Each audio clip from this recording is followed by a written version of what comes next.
জাতীয় ও স্থানীয় নির্বাচনের প্রস্তুতি নিচ্ছে সরকার, বললেন প্রধান উপদেষ্টা। 2024 সালে সড়কে নিহত 7,000-এর বেশি, রোড সেফটি ফাউন্ডেশন। জানাবো গয়েশ্বর রিজভী সহ 173 নেতাকর্মীকে নাশকতার মামলা থেকে অব্যাহতি।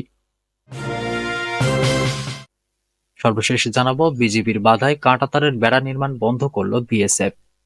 এতক্ষণ শুনছিলেন সংবাদ শিরোনাম, এবারে বিস্তারিত।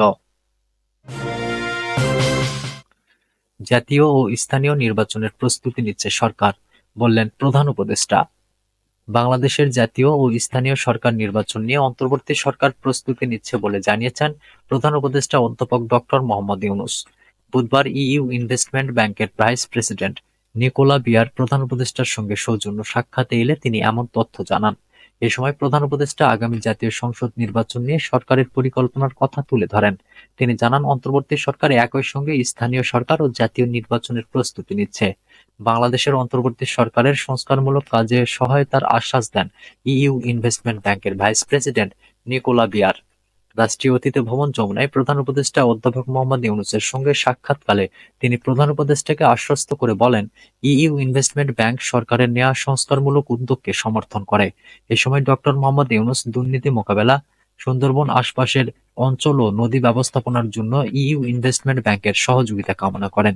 সৌজন্য সাক্ষাতের সময় প্রধান উপদেষ্টার বিশেষ দূত লুৎফে সিদ্দিকী সহ অন্যান্যরা উপস্থিত ছিলেন। 2024 সালে সড়কে নিহত 7,000-এর বেশি, রোড সেফটি ফাউন্ডেশন। বিগত 2024 সালে দেশে সড়ক দুর্ঘটনা ঘটেছে 6,927টি। এসব দুর্ঘটনায় নিহত হয়েছেন 7,294 জন এবং আহত 12,019 জন। নিহতের মধ্যে নারী 893 জন ও শিশু 1,152 জন। এছাড়া একই সময়ে 2,761টি মোটরসাইকেল দুর্ঘটনায় নিহত হয়েছেন 2,609 জন। এই সময়ে 118টি নৌ দুর্ঘটনায় 152 জন নিহত, 161 জন আহত এবং 39 জন নিখোঁজ রয়েছেন। 347টি রেলপথ দুর্ঘটনায় 324 জন নিহত এবং 277 জন আহত হয়েছেন। বুধবার গণমাধ্যমে রোড সেফটি ফাউন্ডেশনের নির্বাহী পরিচালক সাইদুর রহমানের পাঠানো 2024 সালের সড়ক দুর্ঘটনার বার্ষিক প্রতিবেদনে এসব তথ্য জানা যায়। দুর্ঘটনার যানবাহন ভিত্তিক নিহতের চিত্রে দেখা যায় মোটরসাইকেল চালক ও আরোহী 2,609 জন, বাস যাত্রী 369 জন, পণ্যবাহী যানবাহনের আরোহী 499 জন, private car, microbus, ambulance, jeep আরোহী 363 জন, থ্রি হুইলার যাত্রী 1392 জন, স্থানীয়ভাবে তৈরি যানবাহনের যাত্রী 331 জন এবং বাইসাইকেল, প্যাডেল রিকশা আরোহী 196 জন নিহত হয়েছেন। দুর্ঘটনার ধরন অনুযায়ী 1,527টি মুখোমুখি সংঘর্ষ, 2,908টির নিয়ন্ত্রণ হারিয়ে 1,562টি পথচারীকে চাপা বা ধাক্কা দেওয়া, 782টি যানবাহনের পেছনে আঘাত করা এবং 148টি অন্যান্য কারণে ঘটেছে। প্রতিবেদনে বলা হয়, ঢাকা বিভাগে সবচেয়ে বেশি দুর্ঘটনা ও প্রাণহানি ঘটেছে। 1,582টি দুর্ঘটনায় 1,840 জন নিহত হয়েছেন। সিলেট বিভাগে সবচেয়ে কম 435টি দুর্ঘটনায় 443 জন নিহত হয়েছেন। সড়ক দুর্ঘটনার প্রধান কারণ হিসেবে প্রতিবেদনে উল্লেখ করা হয় ত্রুটিপূর্ণ যানবাহন, বেপরোয়া গতি, চালকদের অদক্ষতা ও শারীরিক মানসিক অসুস্থতা, চালকদের বেতন কর্মঘণ্টা নির্দিষ্ট না থাকা, মহাসড়কে স্বল্পগতির যানবাহন চলাচল, তরুণ যুবকদের বেপরোয়া মোটরসাইকেল চালানো, জনসাধারণের মধ্যে ট্রাফিক আইন না জানা ও না মানার প্রবণতা, দুর্বল ট্রাফিক ব্যবস্থাপনা, বিআরটি এর সক্ষমতার ঘাটতি এবং গণপরিবহন খাতে চাঁদাবাজি। সুপারিশ হিসেবে বলা হয়েছে, দক্ষ চালক তৈরির উদ্যোগ বৃদ্ধি করতে হবে, চালকদের বেতন কর্মঘণ্টা নির্দিষ্ট করতে হবে, বিআরটি এর সক্ষমতা বৃদ্ধি করতে হবে, পরিবহন মালিক, শ্রমিক, যাত্রী ও পথচারীদের প্রতি ট্রাফিক আইনের সুষ্ঠু প্রয়োগ নিশ্চিত করতে হবে। মহাসড়কে স্বল্প গতির যানবাহন বন্ধ করে এগুলোর জন্য সার্ভিস রোড তৈরি করতে হবে। পর্যায়ক্রমে সব মহাসড়কে রোড ডিভাইডার নির্মাণ করতে হবে। গণপরিবহনে চাঁদাবাজি বন্ধ করতে হবে। রেল ও নৌপথ সংস্কার করে সড়ক পথের উপর চাপ কমাতে হবে। টেকসই পরিবহন কৌশল প্রণয়ন করতে হবে এবং সড়ক পরিবহন আইন 2018 বাধাহীনভাবে বাস্তবায়ন করতে হবে। গয়েশ্বর রিজভী সহ 173 নেতাকর্মীকে নাশকতার মামলা থেকে অব্যাহতি। রাজধানীর রমনা মডেল থানার নাশকতার মামলায় বিএনপির স্থায়ী কমিটির সদস্য গয়েশ্বর চন্দ্র রায় ও সিনিয়র যুগ্ম মহাসচিব রুহুল কবির রিজভী সহ 173 নেতাকর্মীকে অব্যাহতি দিয়েছেন আদালত। বুধবার ঢাকার বিশেষ ট্রাইব্যুনাল 16 এর বিচারক শিহাবুল ইসলাম শুনানি শেষে এই আদেশ দেন। আসামিপক্ষের আইনজীবী মহিউদ্দিন চৌধুরী এ তথ্য জানান।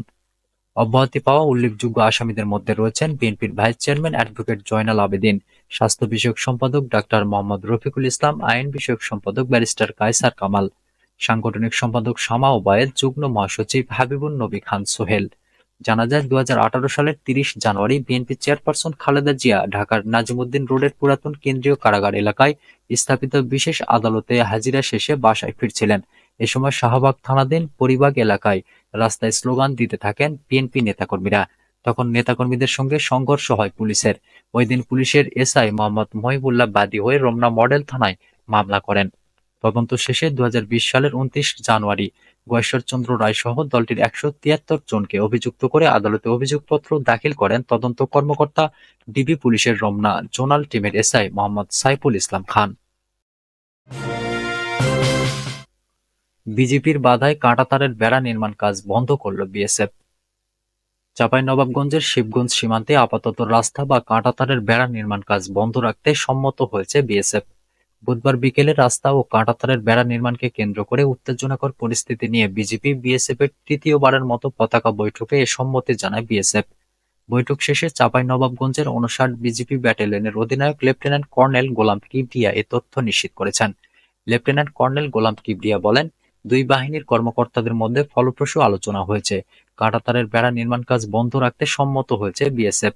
সীমান্তে কাঁটাতারের বেড়া বা রাস্তা হবে কিনা তা পরবর্তী বিজিপি বিএসএফ এর ঊর্ধ্বতন কর্মকর্তারা বৈঠক করে সিদ্ধান্ত নেবেন। এর আগে গত রোববার বিকেল ৪টা ৫০ দিকে সীমান্ত এলাকার চৌকা বিউপির সীমান্ত পিলার ১৭৭/২S হতে আনুমানিক ১০০ গজ ভারতের অভ্যন্তরে চৌকা মাঠ নামক স্থানে কাঁটাতারের বেড়া নির্মাণের জন্য ১১৯ বিএসএফ ব্যাটালিয়নের শবদেলপুর ক্যাম্প মাটি খননের কাজ শুরু করে। এ সময় বিজিবির চৌকা বিউপির টহল দল কর্তৃক পতাকা বৈঠকের মাধ্যমে বাধা প্রদান করা হয়। উক্ত ঘটনার প্রেক্ষিতে মঙ্গলবার আনুমানিক বেলা ১১টার দিকে বিএসএফ কর্তৃক কাঁটাতারের বেড়া দেওয়ার জন্য আবারও মাটি খনন কাজ শুরু করে। এরপর আবারও বিজিপি কর্তৃক তাৎক্ষণিক বাধা প্রদান করলে বিএসএফ স্থানীয় জনগণের সহায়তায় নির্মাণ কাজ শুরু করে এবং সেখানে অতিরিক্ত জনবল নিয়োগ করে।